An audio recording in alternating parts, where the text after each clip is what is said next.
Hey everybody, Sasuke419 here, and I know it has been a long time, couple years, I know, but I'll make a video to explain exactly where I've been. But besides that, we're here for a good occasion. I'm here with a couple of friends of mine. I'm here with my friend Marcos and my friend Kyle. Say hello, everybody. What's up?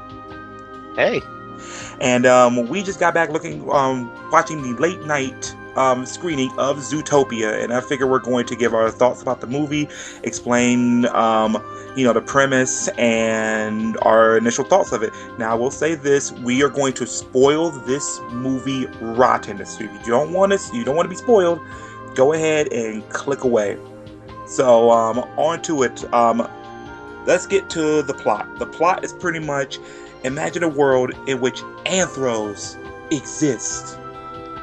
So just imagine Sonic the Hedgehog characters, anthropomorphics, in case you guys didn't know that. But anyway, besides that, imagine a world where anthros exist and living in quote-unquote harmony until an epidemic that put predators against prey. Yeah, that's a thing in the movie, but we'll get into that in a minute. And then it's up to newly recruit Judy Hopps and a hustler, I should say, of Nick Wilde to solve the case within a 48-hour time frame. Like I said, the characters are Judy Hopps and Nick Wilde. So let's just go ahead and let's get some thoughts from Kyle and Marcos. So what's your thoughts on the plot? Well, I thought the plot was, I wouldn't say it was basic, but, I thought it was pretty interesting with some of the twists and turns that I thought they weren't going to do and that I thought they didn't do. Like, for example, I actually thought, when Judy got the time limit on the case or whatever, that I thought, oh, gee, maybe she ran out of time. If she runs out of time, then, she gets pulled out. But when that does happen, they figure out, wait, no, she still has time. Like Nick said, she still has 10 hours, and you pretty much gave her a shitty ride and stuff like that. I'm like, okay, cool. So that's not how, what do you call it, towards, the third act or whatever, it's not, the main, conflict or whatever that, on how that happens or whatever. But, I thought the plot was, pretty interesting. That's bringing back, the anthropomorphic characters into, their, primitive, I guess, state or whatever, just it's kind of like how they told at the beginning, or how Judy told at the beginning of the story, how animals are like that and stuff. And other than that, thought the plot was good. Okay. All right, well, what do you think, Kyle? yeah, I agree. Well, I wouldn't exactly call it basic, as Marco said. Well, you didn't exactly call it basic, but, I didn't expect this movie to have the kind of depth that it had, where, we're talking about the whole predator and prey thing and, kind of get a little bit of prejudice in there. I didn't think it was going to touch that, especially from what the trailer showed us, so I was pleasantly surprised. This got really dark halfway through, talking about them going back to their savage states, and yeah, like I said, it was unexpected, but I'm really glad it did it. This movie certainly earned its PG rating. I think it could have been a little higher, but they did what they did. Let's see, I did like a lot of the humor in there. If there's one thing Disney is really good at, it's the humor. I was laughing at a lot of scenes. Oh yeah, it was funny. Yeah, The characters are, in the movie made me laugh a lot. Right, and we were spoiled rotten by that guy at the DMV, Flash the Sloth, but still seeing that scene where he's, preparing for a laugh after, Nick tells that joke, the audience was still roaring with laughter. Oh yeah, a lot of kids are laughing. Yeah, so was I. Okay, guys, I don't think you guys should know this, but I don't think you guys know this, but see, I live in Ohio, and my two buddies, they live in different states. One lives in flat Kansas, nothing's out there but cornfields, Kansas boy. Oh, shut up! and one lives in California where it never rains, because it never rains in Southern California. That's false advertisement. But honestly, I do appreciate that. I was surprised they went as deep as they did. Like, even in the beginning when they had the little play and Judy was talking about predators and prey, because it is true. It's like you have all these animals living together. You have I mean, everybody's pretty much proportionate. Like, you have little rats and, mongooses and rabbits that are really small. You have these giant animals like bears and lions and leopards and everything. And it's like, predator and prey. And that's something they explain about how they evolved to the fact that they can coexist. And even with the prejudice, I have to give them credit, because I thought that was something today's Disney would never touch Exactly. upon. Like, even in the beginning when Judy was enrolled, because she was the first rabbit, because that's the thing. Everybody kept saying there's no way in the world she's going to be a police officer because she's a rabbit. She's small. It's not going to work. But she never gave up, and she kept trying. And that was pretty much the main lesson in the movie, saying, try. You have to work hard at it. So I commend them for that. But even when she got in, she faced prejudice. Like, example, when... Oh God, I can't believe I'm forgetting his name. When the greeter, the cheetah, the overweight cheetah, Clawhauser, yes. Even when he seen her and he said, "Oh, you're such a cute little bunny," and she said, I love how they. Yeah, cute is apparently a derogatory term to rabbits if it's not, among others. Does that sound familiar? Right. She could say, "Oh, when other bunnies say it's cute, it's fine, but anyone else who's not a bunny who says it, I'm like, did they just equivalent that to pretty much the N-word or any other word that any race finds offensive?" That's exactly what I thought. I'm just sitting here like, wow, Disney, the fact that today's Disney was bold enough to talk about that even beforehand. Like, I'm just gonna skip ahead for a second. There comes a point in time in which Nick was pretty much hearing what Judy was saying, and at the end of the second act, and it made it seem like she was saying, "Oh, well, predators are this, predators are that," and he even looked at Judy, was like, "So that's all you think about with predators? You think we're just these things? Are you afraid of us just because we're predators?" And she says, "No, Nick, you're not one of them." And she was like, "Oh, what one of what? One of predators? Are you afraid of me?" And even when he got closer to her, how she immediately backed away and grabbed, reached for the fox repellent. For the fox repellent that her parents gave her. Okay, God, let me explain this. I know I'm jumping around, but let me explain it. In the beginning of the movie, her parents didn't want her to do it. Didn't want her to go to this new city. Parents, they don't want you to leave all the other stuff. But they said to watch out for foxes, because rabbits and foxes are kind of natural enemies, and they gave her all this stuff, fox tasers, fox repellent, all this other stuff, and fox taser. And she kept the repellent this entire time, but she never used it, but she kept it on her. And when Nick called her out on that, saying, "You just think predators are like this," she says, "No, I'm not like it." Like, "No, you're not like that, Nick. You're not like them." And he called her out and says, "Are you afraid of me? What, you think I'm going to eat you or attack you?" And he got closer, and she immediately went for it. That, you could tell that like kind of broke his heart, at this point, because like this friendship, that person that he let in still fears her, which has repercussions in the third act, which we'll get into in a second. But I do like the fact how Disney actually talked about these things in a way that you can't say, "Oh, well, they shouldn't have talked about this, they shouldn't have talked about that." I'm like, it's something that needed to be talked about, and explained it and explained the world they were in, and I appreciate them for that. Right, and for Disney to do it, well, of course they did it back in the past with Pocahontas, but like you said, we're talking about modern day Disney. Right. That's incredible. Yeah, it shows they have balls. Right, that's true. But now that we pretty much talked about the plot, let's talk about the characters. Pretty much we're going to talk about the two main characters. Let's first start off with Judy Hopps. Now I'm going to say this right now, Judy Hopps is my favorite character in the movie. She's freaking adorable too. She looks cute. The optimism she has, the facial expressions they had on her was just spot on. But again, brilliant. I think it's just because she's a bunny. In real life, bunnies are pretty cute, so that she has this little tick where she likes to wiggle her nose a little bit, like most rabbits do. Mm-hmm. I just think that's.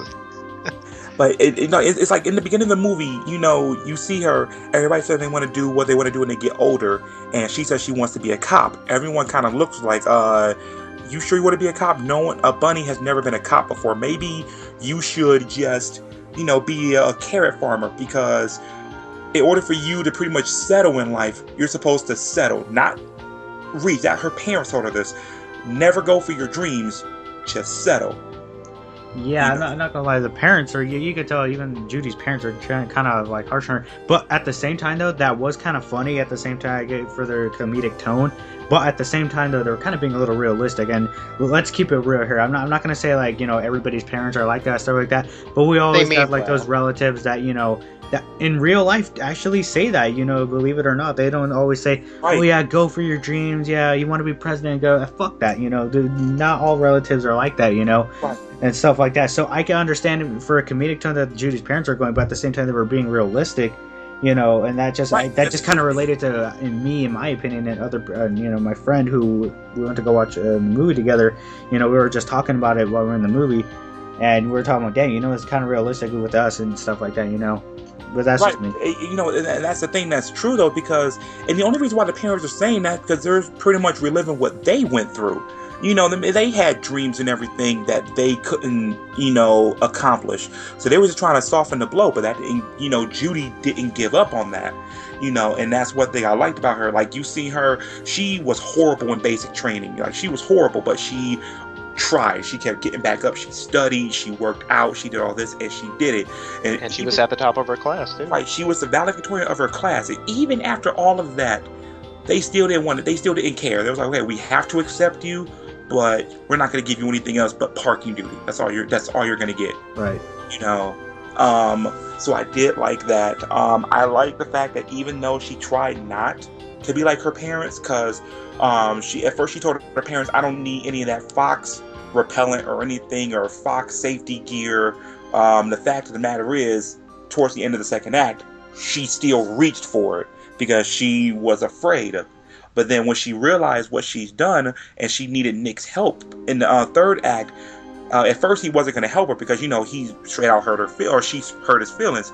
But then she says, please, I just need your help. And after this, you can hate me all you want. And she just broke down crying. She was like, you have every right to hate me. You can hate me all you want. I just need your help. I messed up as a friend.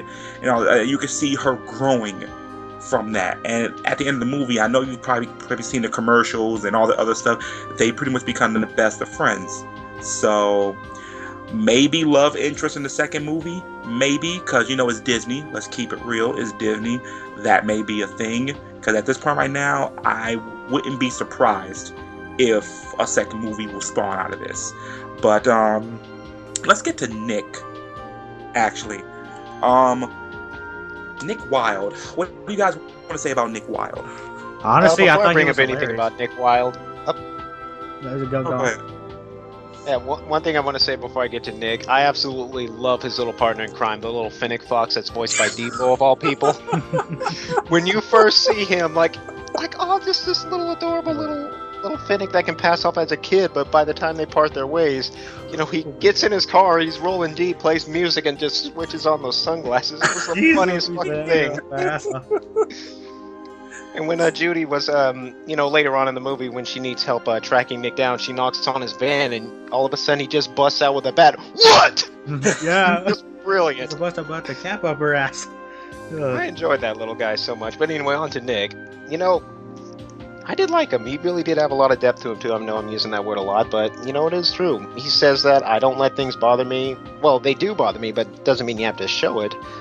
And, that comes and rears its full head when you see that, yeah, he got visibly affected by what Judy said at the press conference, talking about predators and whatnot. Mm-hmm. And, that was a little, hit a little soft spot, but yeah, I do like that. It really was just because he began to form a bond with her, and that's pretty much what hit him the most. That's what hit him the hardest. Yeah, he got close to her. Yeah, she wasn't just, this partner. Well, at first that was what it was. It was, they were just there together through her blackmail, but, there becomes a connection there that you really feel that they have. Right. But yeah, he was entertaining, and I do love how snarky he can be. I do love snarky characters, and he did get some best lines in there. Yeah. Good lines. Oh, I can't speak tonight. Huh. What do you think? Is it my turn? Yep. Okay. Yeah, I was gonna say Nick. In all honesty, I'm probably gonna have to say he's my favorite character out of the two. Because in all honesty, he was pretty fucking hilarious. Like I said, he's got a few funny lines here and there, but not just that. You see why he's kind of got that little sarcastic, I don't give a shit, carefree attitude, what happened to him, with being treated, because he was a predator or whatever, and he wanted to be a Boy Scout or whatever, and they treated him wrong. Let's that was powerful. Yeah, that backstory, Nick's backstory, is almost parallel to what happened with Judy. How people told her, you're not going to be a cop because you're small. No bunny has never done that. But then when you look at Nick had it a lot harder because they pretty much established Nick. They didn't have that much money. They said Nick's mother spent the rest of her money to buy him a Boy Scout uniform to get him the Boy Scouts. And it seemed all well and good. That's what he wanted to do. And then all of a sudden, these kids were just mean and said, "You really think we would let a predator in here without a muzzle?" And they just turned the lights off. They pushed him on the ground, and then that was force right there. And they just forced a muzzle on him to the point where he ran out and was crying. And he said at that point, that's when he learned a hard lesson, and all that just because he was a predator. And that's that's the thing. Just because of what you are doesn't mean you're vicious and you're violent. So that's more of that prejudice that Disney surprisingly talked about. And like I said, again, from a Disney movie of all things, today's Disney. Mm-hmm. Yeah. But as I was saying, Nick, I thought he was a pretty interesting character, and you could tell the bond he's wearing with Judy and stuff, and just I like how he gave his little nicknames for as well, like carrots or stuff like that. I thought that was pretty funny. And speaking of which, I did like that one scene where after they flush themselves down the toilet and he's freaking out over her, he's going by her nicknames, goes by her last name first, like Hobbs, then Carrots, and then finally just says Judy. He looked really desperate when he said that, and then when he found out, oh, she's okay, cool. Mm-hmm. That was pretty good. Not to mention, I thought the way how his character was and stuff like that, like the way how his attitude or personality was, it kind of gave me that vibe of you guys ever seen the Starsky and Hutch movie that came out 2004 or whatever? Vaguely. Yeah. Okay, how Owen Wilson played the kind of the bad cop that they didn't give a shit about the rules and stuff like that. He kind of gave me that Owen Wilson / Robert Downey Jr. vibe, if you get what I'm saying. Yeah, kind of a devil may care attitude. Yeah, he kind of gave me that vibe, and I thought that was that was pretty cool, pretty good, and stuff. One thing I do have to say though, it's just a little complaint. I wish we could have got to know more about his little backstory, what happened, with Nick after the Boy Scouts or whatever. What happened, with his mom or whatever. Did he move? Was he out on his own in the meantime, or what's up with that? But I mean, that's just a nitpick. Overall, though, I thought Nick was pretty hilarious, in all honesty. Yeah, can we easily say too, Nick is a fucking troll. Oh yes.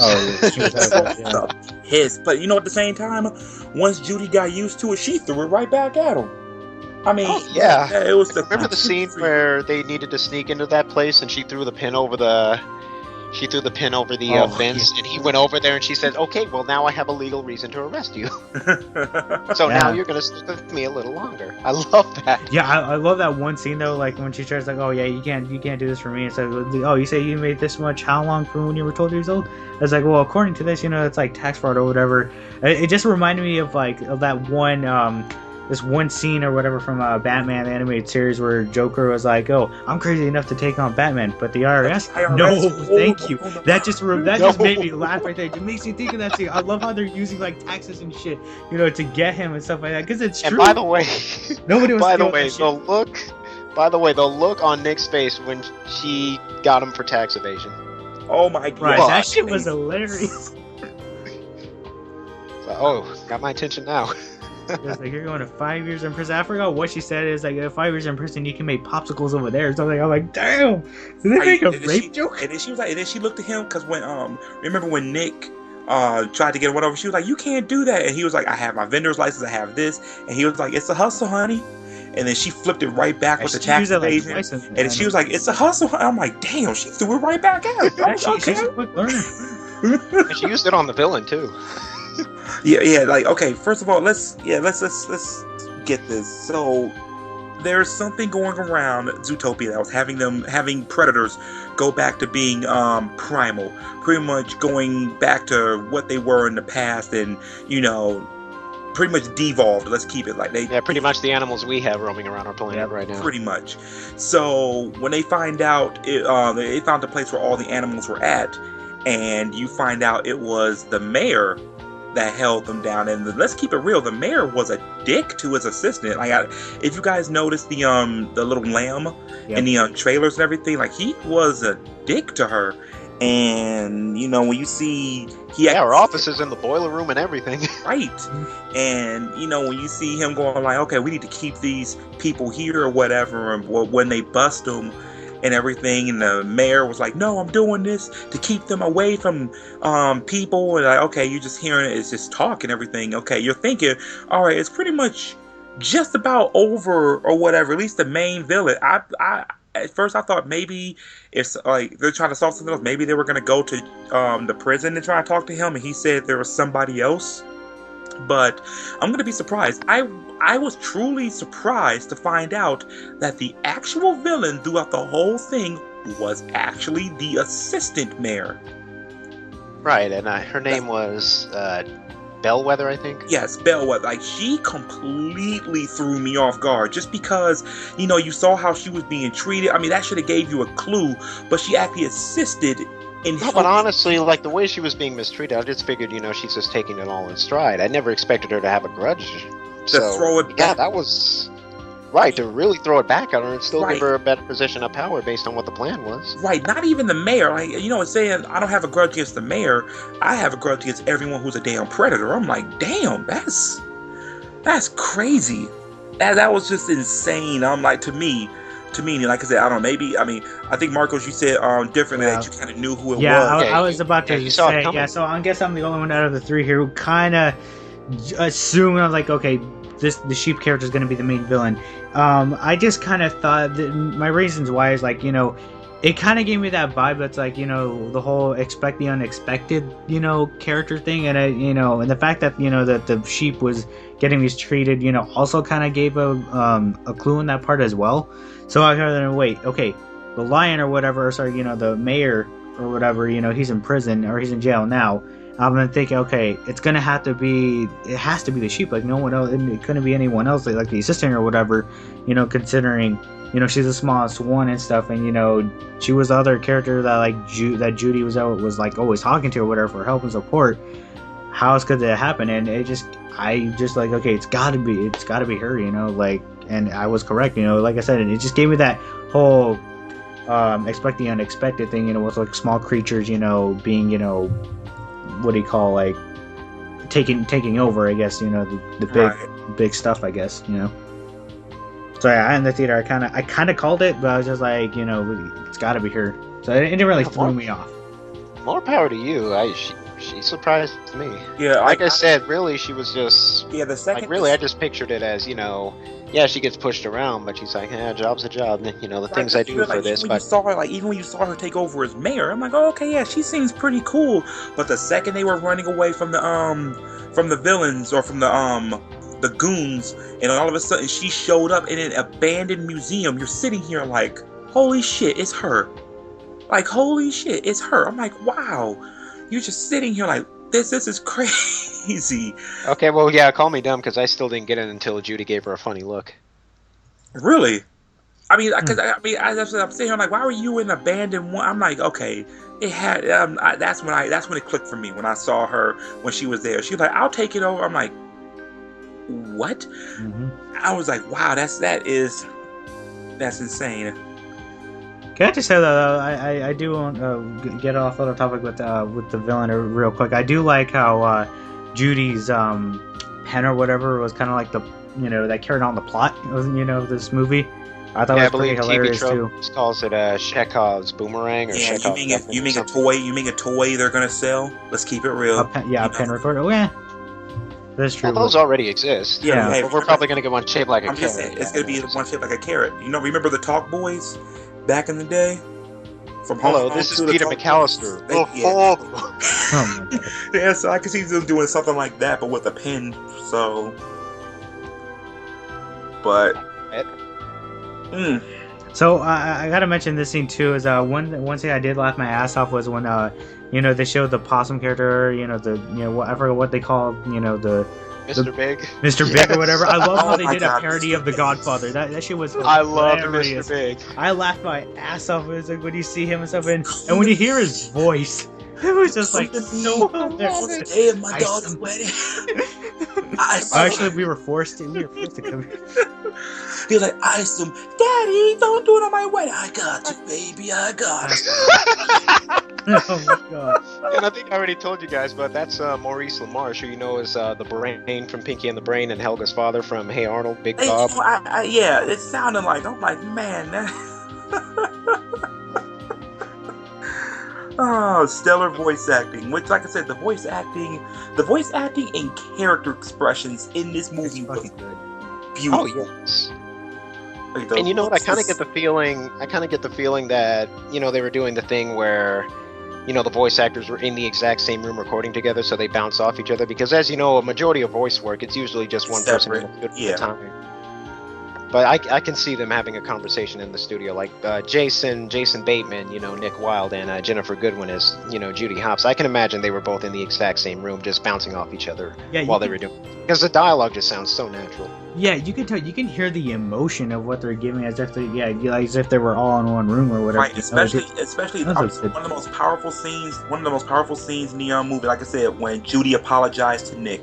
Yeah. Oh, and she was tearing down. I'm not gonna lie. I had some feels just listening to that, and because she apologized for everything. She was like, "I'm so sorry. After this, you can hate me all you want. Just and she just pleaded. She was like, "You were right. I'm just a stupid bunny." And it's that moments like that, just good moments. Yeah. I have to give Disney credit. When Disney know how to do moments, Disney know how to do sad and touching moments. Right, and credit to them too. Like they're able to take a heartwarming moment and just make it funny at the same time. Because as they're reconciling, immediately after that, he just plays the recording. I'm just a stupid buddy. He was like, oh my god, that was hilarious. Right, and when he says, "Oh, are you just doing this so you can get close to the pin?" and then they just start giggling while she's reaching for it. I thought that was too cute. Yeah. So guys, I gotta say this: is this gonna be a day one buy for you on DVD? It will. Oh, hell yes! More than likely. This will be this with Kung Fu Panda 3. Like I said, they're gonna be day one buys. I don't know about Ghostbusters, but I'll get to that later on. We're gonna do a Ghostbusters. Do a question, guys. I may do a Ghostbusters video, but that's a whole nother situation. I may, because I got some words for Ghostbusters. I got some words for a couple other things too. But like I said, I'm really getting off topic here. But okay, one thing I do want to mention is one of the characters in the movie that was mentioned is the Gazelle. I think that's her name. Was when I heard her sing, I was like, it sounds familiar. It sounds like fucking Shakira. I looked it up and was like, holy shit, yeah, it's Shakira's doing the voice of fucking Gazelle, who is like the celebrity or whatever, the Lady Gaga. Yes, and like I said, that song, the main theme for Zootopia, like I said before, that song was pretty good here. I'm gonna download this song, either pay for it or I don't know. Damn. But I'm just gonna say right now, like when I do move to another city, I guarantee you guys that maybe I'll make a video about it. I'm gonna play that song. I'm gonna be hopping around like Judy Hopps. You're gonna see my big ass going like and just hopping around like, yeah, I'm in a new city. Yeah, but I think the song is called "Try Everything." I believe so. So I would say this. Would you guys recommend it? Oh hell yeah, dude! I would recommend it. Yeah, to like even adults at this point, because like I said, I went with my friend of mine, and normally we don't really agree on like same stuff when it comes to movies and stuff like that. But realistically, he actually liked the movie and stuff, and he said he found it really relatable and stuff like that, and he thought it was funny and stuff like that. So I'm like, okay, cool. So he actually liked the movie. And believe it or not, when I went to the theaters, there was a lot of parents, who brought their kids over, and I remember even the parents, you can tell they're having a good time with their kids, So yeah, I'd recommend it. Yeah, see, you had kids. I told you beforehand when I went to the theater, there was only one child and one parent. Everyone else was there with an adult, and I know several of them were of the furry community. Now, don't get me wrong, I have nothing wrong with furries because I like furry art. I like the community. It's pretty fun to see and talk to people about it. It's a fun thing, just like the Brony community, just like the Sonic community sometimes, and any other community. There's a good and there's a bad, so let's get that out of the way. But I know when I went there, I saw several people there. I know I saw them. I could tell they were part of the furry community because some of them, you know, those ears, those fox ears that they have clipped on. Yeah. I saw some people with those, or I saw some people with like a fox hoodie with the tail that came attached to it, like when they got up. Yeah, I know exactly what you're talking about. And I'm like, okay, so I mean, there was no fursuits, but you know, I saw that was mostly my thing, and it was like I said, it was a fun experience. You know, nothing crazy happened. But what about you, Guy? Would you recommend this? I'd say so. Like you said, there were a couple of people that did bring their kids in, but for the most part, I did see a lot of adults going in there. And I'll definitely be taking my grandmother to see it next week because I know she wants to see it too. I would have brought her in today, but it's probably a little too late. I'll probably have to bring her like in the mid-afternoon or early afternoon or something like that. But Zootopia, yeah, it's very entertaining. Go see it. I'll definitely be seeing it more than once. It's a really good Disney movie. Come out. Honestly, I'm going to say this right now, and this may piss off a lot of people, but I'm going to say it right now, this movie's better than Frozen. And I'm sitting here, and I'm being as unbiased as I possibly can, because don't get me wrong, Frozen's not a bad movie. I'm saying far from it, no. Frozen is overrated in my opinion. But I'm sorry, whenever I see Frozen, for me, being a diehard Lion King fan, I just see Lion King, just different elements, to me anyway. But right. I did enjoy Frozen. I cannot listen to Let It Go anymore because Let It Go has been... Oh, Jesus Christ. I was overplayed everywhere. Yeah, my niece fell in love with Frozen, and I heard Let It Go 50 million times. Oh my God. I can't hear Let It Go. That song has to leave my head for some years before I can come back to that. But yeah, Zootopia, guys, I recommend it for kids, for adults, for elderlies, for the furry community, for anybody else. It's for everybody, yeah, pretty much. It's just anyone that loves animation in general. Yeah, it's pretty much anyone. If you have a love for animation and you have a love for Disney, hell, even if you don't have a love for Disney, this movie is a good movie, you know, a really good movie, and I recommend anybody seeing it. So, this will be the last thing I'm going to say. Do you guys have any complaints with Zootopia? Like, anything negative? Honestly, that's the one thing, believe it or not, I'm having a trouble to find, because usually whenever I go watch a movie and stuff, I usually try to be kind of a little critique on the movies and see what, you know, is the problem areas or whatever. Mm-hmm. I can't really find that many. The only thing that I could kind of find is like, I guess you could say is, you know, of course their main character stuff, but Judy, you know, obviously, you know, kind of figuring, you know, stuff on the go. Granted, you could say, you know, she's a quick learner and stuff like that. But, you know, like for example, with the train or whatever, you know, when they were on the train and, you know, she was telling Nick to, you know, go ahead and speed up the train or whatever, you know. And you know, of course, she changed the direction or whatever. Wait, she did see the switch, though. She did see the switch. Yeah, that's true. Yeah, that's what I'm saying. But I'm just saying, like, you know, it just kind of feels like, I don't want to say, you know, pulling out a Deus Ex Machina or whatever, but, you know, you get what I'm saying, right? Right, yeah. But other than that, like I said, I can't find a major complaint, you know, whatsoever. Like, you know, it's one of those damn good movies that it's like, yeah, movie that was actually good. Tight, like full solid story, a tight story. Right, it was a pretty good story. I find nothing more else about it. You know, other than that, like, you know, everything else was pretty good. You know, like the characters were interesting. You know, the humor was, you know, pure solid gold. And other than that, that was pretty much it. CGI is fucking beautiful. Other than that, I can't find a critique. In all honesty, like a really hard, solid critique that brings the movie down. Okay, and you, Kyle? I'm in the same boat. I can't think of anything either. But then again, I don't go there like to actively find something unless it's really noticeable. But there is one thing I do have to say, and this doesn't hurt the movie in any way, shape, or form. It has nothing to do with the movie at all. But, you know, going into a Disney movie, an animated one at that, you know, I kind of miss, you know, seeing we didn't get an animated short in this one. But that's okay. Yeah. Like I said, you know, just something to warm you up before the movie starts. But like I said, it doesn't injure the movie in any way at all. Look, at least we didn't get a Trolls trailer. I didn't get one. Thank God. I got one either. That Rock Me Twerk. Now watch me nay nay. That just made me fucking sick. I didn't get it either. Yeah, so I'm happy. You get that 9 Lives trailer though. Didn't anyone get the 9 Lives trailer? Yeah, I got that shit. I No, did. I didn't. like I said, to me, it's a cap version of fucking 100 Deeds for Eddie McDowd. If you remember that show on Nickelodeon, that's exactly what this is to me. That's exactly what I get. And they just sound like they're so damn bored with it. But like I said, that's a whole nother thing. That's a whole nother topic. But for me, like I said, I can't really think of anything wrong. Like I said, I mean, I'm not going to say like, oh, we can get more character development, because let's keep it real. I'm going to ask this question. I truly believe this movie's going to get a sequel. Like, I am.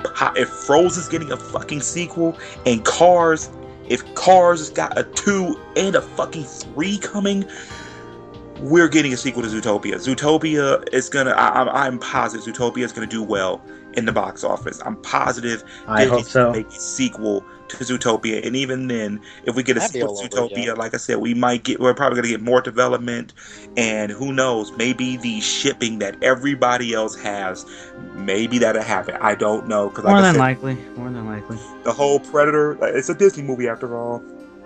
But I can actually see that being the premise of of the next movie. Like, they're dealing with a villain, but then at the same time, maybe dealing with relationship aspects. You have to think about it. Predator and Prey. Could you imagine a movie like that, Predator and Prey, actually Being dating, and then it causes the whole city, the whole area of Zootopia to go into an outrage? Because, I mean, that's something that Disney, I mean, you've seen Disney talk about prejudice, so that's something they could bring up. You know, they could talk about that, but then also talk about people being divided. Because, you know, it's pretty much, remember back, hell, even nowadays, actually, you know, it's like people still have issues with white people date or black people, all the other stuff. That's gonna dwell into a completely different topic. Come on. I know. I'm just saying. It's like it's like, if you're looking at it from that aspect, I was like, you know, people still have issues with that today. You know, I'm just saying, it was like, I wouldn't be surprised. Yeah, I get it. Different cultures, pretty much. Yeah, I get what you're saying. Different species. Yeah, the stuff whole like that. Predator. I get you. Yeah, we get you.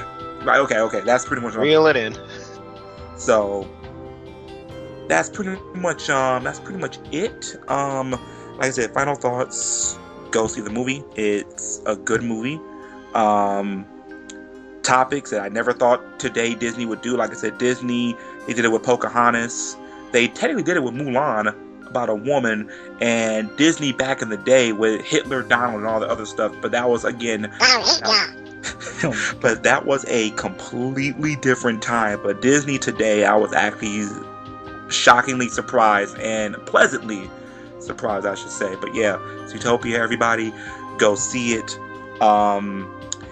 If I have to give it a rating, I normally don't, but I have to give it a rating, I give it an 8.5. I would go see it. You know,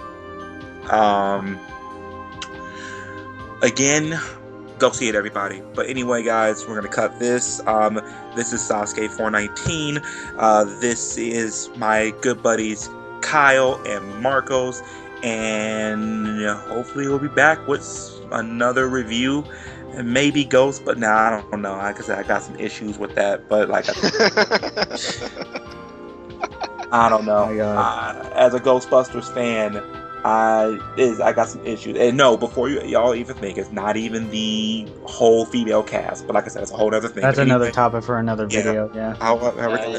This is Sasuke 419. Thank you for watching, and come back for another video. Good night, everybody. Adios. Then let me take a sip of water. Yeah. Let me turn off my camera to make sure I get the best quality. Drink something. Take a sip real quick. Good water. That's good H2O. Yeah. Speak clearly into the camera or into the microphone. Let me put my shit on vibrate too, in case no one calls or anything like that. Good idea. My phone's on silent. Yeah. I don't know who called me this late, but and from now on, I'm gonna talk like this because I don't want to wake my mom up. I'm recording in the basement. Like example, who are you? My name is Duo. Yeah, man, not too loud. Your mom can hear you. The fuck? Remember in Mega Man 8 when Duo came into the scene? He was like, who are you? Yeah, his voice actor sounds like he's recording from his mom's basement. It's like late night and he doesn't want to wake her up.